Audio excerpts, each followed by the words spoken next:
HSS, and they've gone and halved me pension for a start. So it won't be very long before I'm by her side, 'cause I'll probably starve to death, that's what I'll do. For richer or poor, I'm bloody poor, that's a fact. That's 'cause in sickness and in health I said I'll do. In sickness and in health I said I'll do.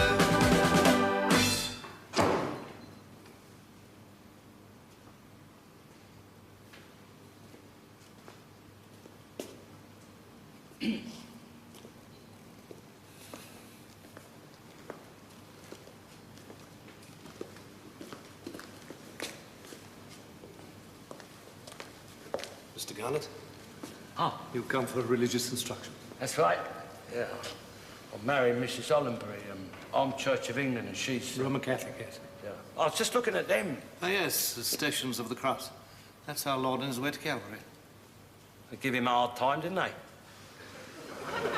Tell you, if I was God and that was a son of mine they treated like that, I'd have given him a sight harder time, I tell you. Wouldn't have got away with that if I was God and I was his father. And where was his mates, eh? His 12 apostles. Look like they've started. I mean, they're nowhere to be seen, are they? Not in them pictures. Shall we go over here? What's this? That's the confessional box.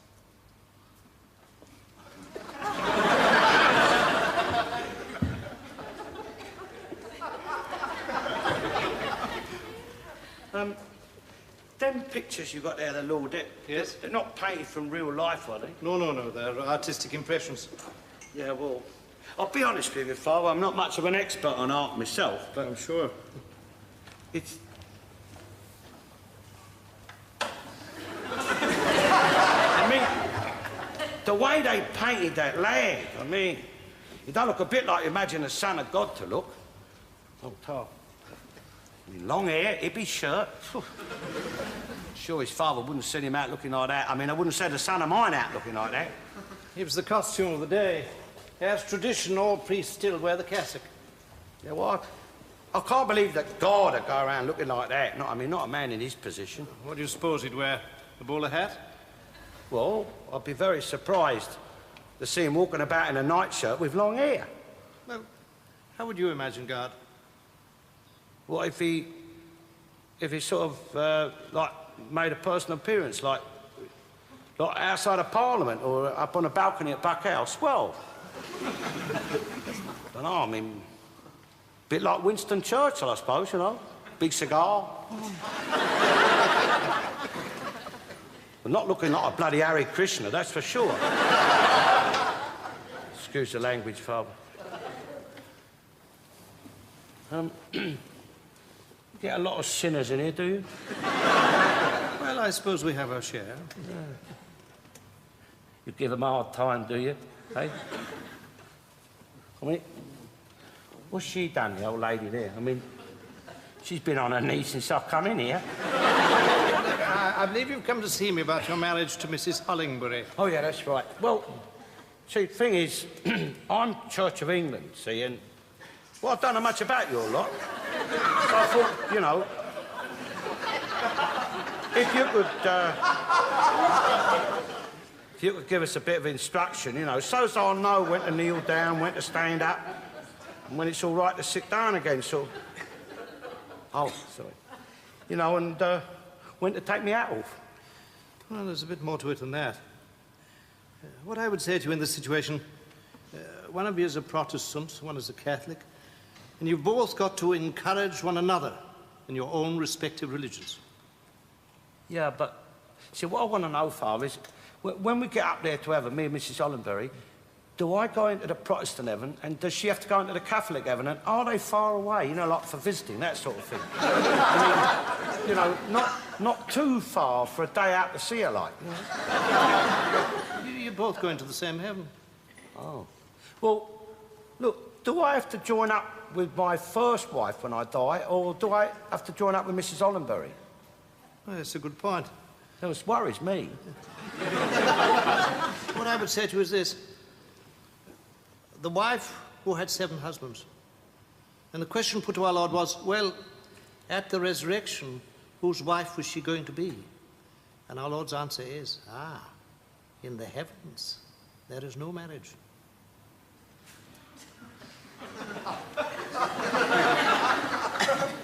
You mean they're all living in sin up there? I don't know about that. I mean, I've never lived in sin down here. But, I mean, what about, you know, reproduction? I mean, don't they do any of it up there? No. No, well, I've never been all that enthusiastic about myself down here, to tell you the truth.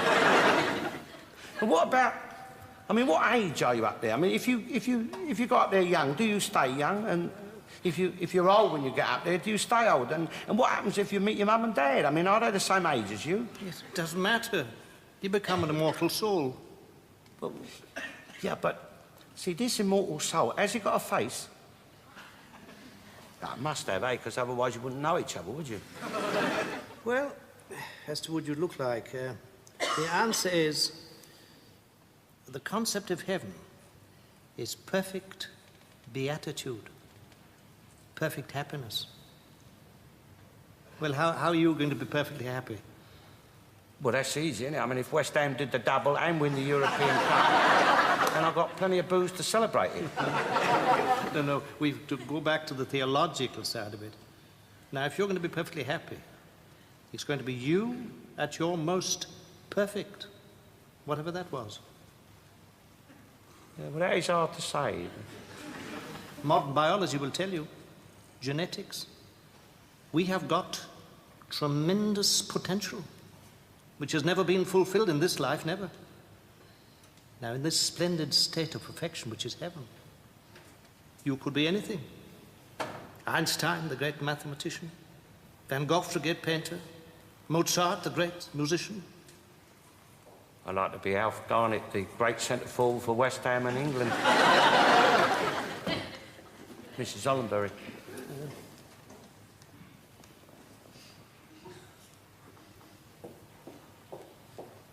So she should, the way she treats me. Stag night tonight, Alf. Last night of freedom, eh? I don't know why you want to go all through it again. Oh, I can hold my own with any woman, don't you worry. Yeah. Not once you've put that ring on her finger, you can't. Once upon a time, Mr. Garnett, that ring would be a symbol that she belonged to you. Now it means you belong to her. She might as well put it through your nose. No, look, with my last wife, my else, God bless her, as soon as she heard my key in the door, she dropped whatever she was doing and placed my dinner on the table, and she wouldn't speak, not utter a word, not until I finished. And then only to ask me if I'd had enough. And do you expect Mrs. Ollenbury to do that? I need looking after, Harry, don't I? I need a housekeeper. And where am I, Arthur? Old age pensioner, gonna find a housekeeper for as cheap as a wife will be, eh? Housekeeper? Mine's no housekeeper. More like a bloody landlady. 8 o'clock in the morning, breakfast. 10 minutes past 8, off. 1 o'clock, dinner. 10 minutes past 1, no more service. The kitchens are then closed for the rest of the day. If it wasn't for that coffee store round the corner, I would have died of malnutrition by now. Why should you put your dinner in the oven for if you're going to be late? You're joking. Put my dinner in the oven? The only time she'll burn gas for me is when my head was in the oven. It's worse than being in lodgings. Seaside lodgings. I am out on the streets more than the homeless. I'm thinking of getting myself a cardboard box. At least to be a place of my own. Somewhere to come home to.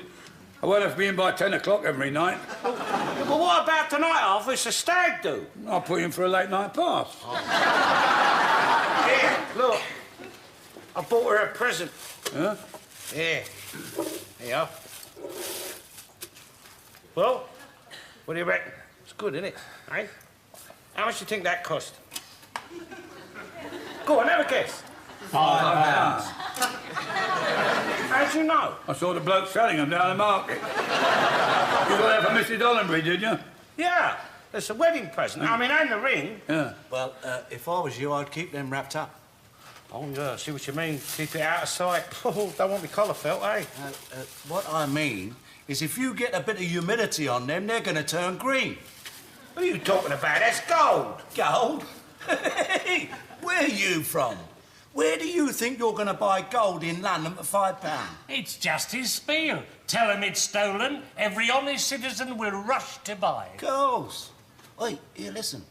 You going to marry Mrs. Hollenbury with that ring? Well, that's all right. Looks all right. I mean, look, I bought it as gold, didn't I? She don't know much about gold anyway, does she? I mean, she ain't seen that much gold. Anyway, it's the thought what counts. Oh, Mr. Garnett, What? here's a little wedding present. Oh, tall. It's not much. Oh, very nice.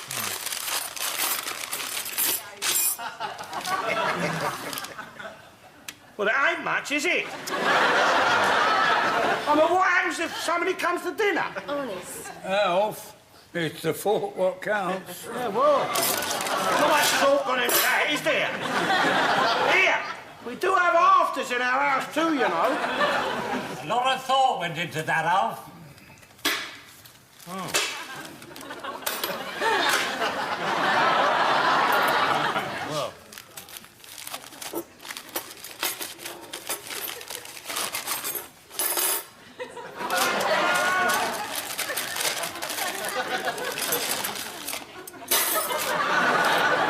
We're all poor people around here.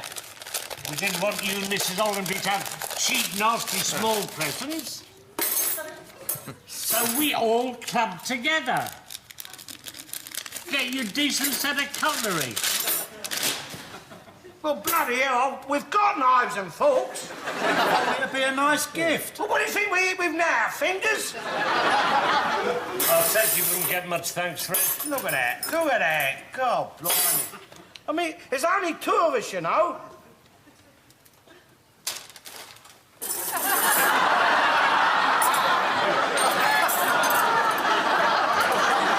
Oi! Oi!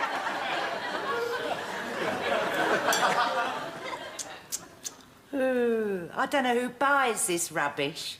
We do. Oh, it's costume jewellery. It's not bad. I mean, £5 for 6 chains, a bangle and a ring. Oh, yes. As long as people aren't taken in by it. Think it's gold. Oh, come on. Now, what kind of daft fool would think you could buy 6 gold chains, a gold bangle and a gold ring for £5? Oh, you'd be surprised. They say there's one born every minute. And I think it's more than that round here. Yeah. They look nice for the wedding, though. Oh, yeah. I mean, all 3 of us wearing them. Oh, yeah. Yeah, it will. It will. Bride, maid of honour, bridesmaid. Oh, yes. Here. But not them rings, though. No. Look. Just shows you how thick you've got to be if you're taken in by this rubbish. Here, watch. Oh! I know. Gold is supposed to be soft, But but... not as soft as some people. I bet you're looking forward to it now, aren't you? Well, yes, in a way, I suppose. And no second thoughts. Oh, I've had more than second thoughts, don't you worry. Well, I was surprised, I must say, when I heard that you was going to marry him. I mean, Mr. Garnett, of all people. Oh, well, yeah. I know I can't talk, being married to my Harry. I mean, he's no catch. Sort of thing you'd throw back if you was fishing. But all that was a long time ago. Did you have a big white wedding? No, very quiet. I didn't want to draw attention to it. Let's face it, marrying Harry, I mean, there's nothing to boast about, is it? Was you nervous on your wedding night? Nervous? Disappointed. No, well, see, Harry had always boasted that he was well hung. Fred's packs away quite neatly. I didn't know much about sex before I was married, and I didn't learn much after I was married. But, oh, when I see it, for the first time, On our honeymoon, I thought to myself, well, if that's well hung, it's not what I'd imagined well hung would mean. It hung like an acorn between two crackers. I bet you was relieved. Well, I was very fortunate with my first marriage because he never bothered me with things like that, no. Well, he knew I wouldn't have allowed it. I give him his due. He never persisted. No, not even if he'd been drinking. So you're not keen on that sort of thing, then? No, no. I was brought up to believe it was dirty. And when I saw my late husband's, you know, I saw no reason to change my mind. Fortunately, as my mother always used to say, you don't get married for that sort of thing. Well, not if you're wise. If he had a good job, she always said, that was far more important. Yeah. My Fred's provided a nice home, I must say that. Although, well, most of the time I would prefer to share it with someone else. Oh, you've got a dream, man. Only in the dreams. My dreams. I've woken up some nights all hot and bothered and panting with this feeling. And my Fred's turned to me and I've had to say, no, not you. Leave me alone, you'll spoil it. Then, of course, he gets all grumpy. Mr. Garnett says he's... What? That... Well hung. I shouldn't think so. Another acorn, I think.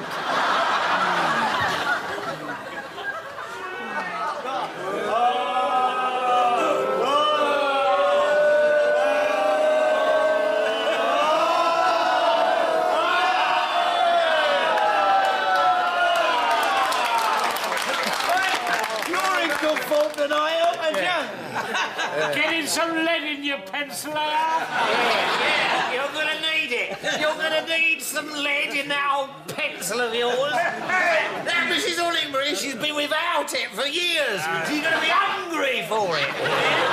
Without it? I bet she ain't, eh? Not with that old roundabout. Here, I bet he climbs up them old stairs of a night,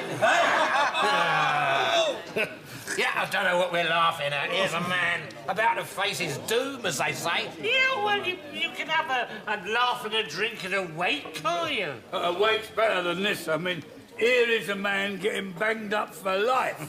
Marriage is like an open prison. Open? What's open about it? I'm not a prisoner. Of course. I can go out. I can go where I like. Yeah, but you have to take her with you. Yeah. Well, if you got a dog, you got to take it for a walk, haven't you? I've had both wife and a dog. He has too. Fur man, right, Yeah. sit, stay, down. Woof. It's the training. It's not the training. Look, it's just like Barbara Woodhouse, isn't it? Breathe up their nostrils. I breathe up their nostrils, it. You're a fur man, mate. Put a choke collar, hip, heel, The trouble is, Mr. Garnett, a dog ain't entitled to half your house if you want to kick it out. Yeah, well, a dog, you can have it put down. Yeah, no questions asked. Well, you want to put a wife down. That's more difficult. Oh, that's not easy. Right. You've thought about it, have you, Arthur? That's a crime for a start. That's right, yeah. No extenuating circumstances. None at all. No, I mean, if a burglar breaks into your house and steals half of what you've got, and you clobber him, lay him low, finish him off, you've got a chance there because it's your property. Under the law, he's stealing. But a wife, a woman, a con artist, who comes to you with nothing, promises to love and obey you, and that's a lie for a start off. Like a cat on one hand, the number of of conjugal rights I've had, I'd have been better off with a whore and a housekeeper, because they've got to serve you, otherwise you don't have to pay them. And you can say to them, I didn't like that. I was not happy with that. Not happy with wife, once she's wormed her way into your affections, that's it, man, you're knackered. Mine ain't much.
See the bride till they meet up at the church. No, it's not just that. I don't want to see him. He'll smell of drink still, I know.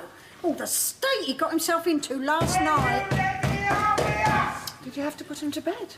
No fear, I left him where he fell. I put some newspapers under his head in case he was sick in the night, but that's all. Here, I'm going upstairs to have a bath and get ready.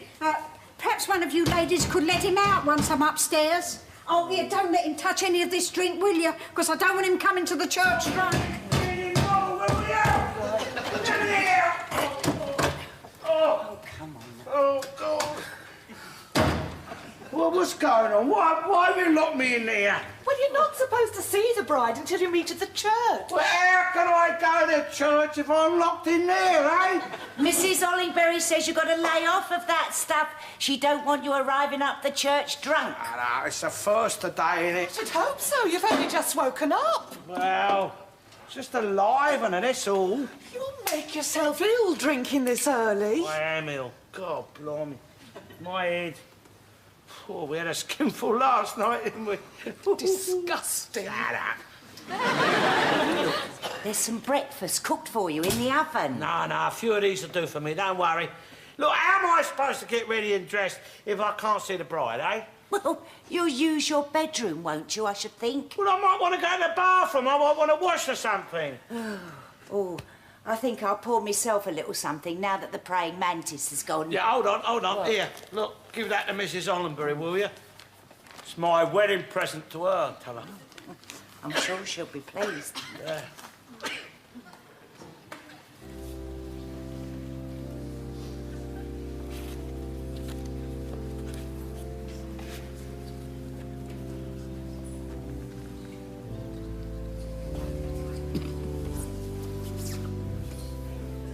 It's a bit late. You think she'll turn up? Of course she will.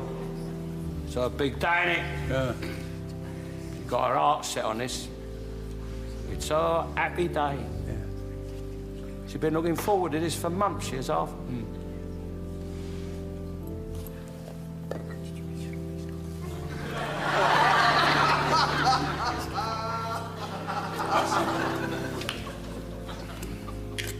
Fancy a drop of that off?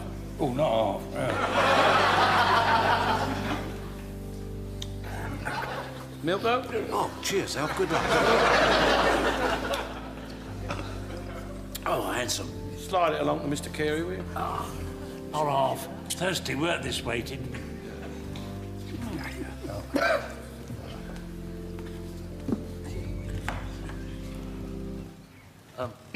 How about you, Father? Fancy a drop? It's all right, nobody's watching.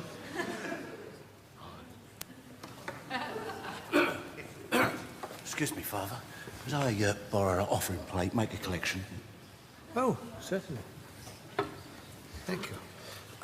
It's not for you, Father. It's a whip round for booze. But we'll take your collection for you afterwards, if you like. The bride's coming now. Right, organ.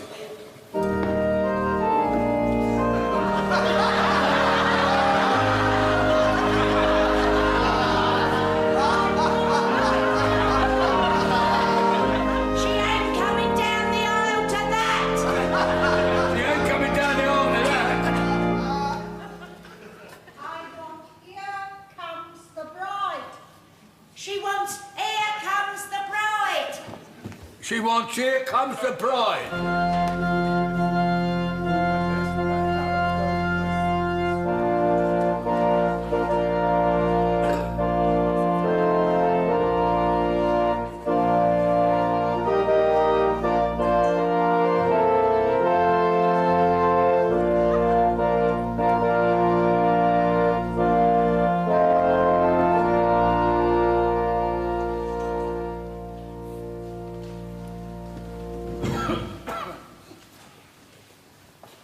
Alfred and Bridget Bernadette Camille. You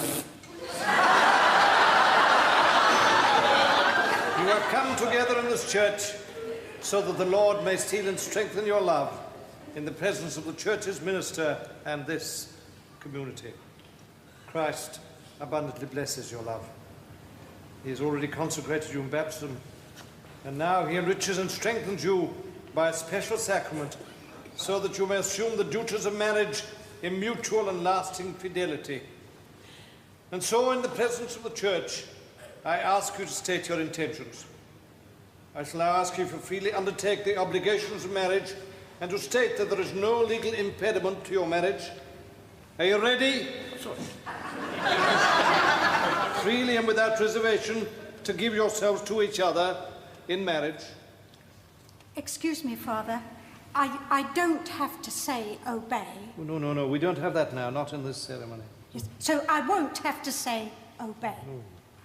She will. I won't. You will? I won't. If you're marrying me, my dear, you will obey and you will say, I obey. I'd rather not marry you. Oh, yes, you will. Oh, no, I won't. Oh, yes, you will. She won't. And you can have your cheap jewellery back. Arthur, give me the ring. This is the sort of man he is, Father. Oh, he was going to marry me with this. The cheapskate. Come on.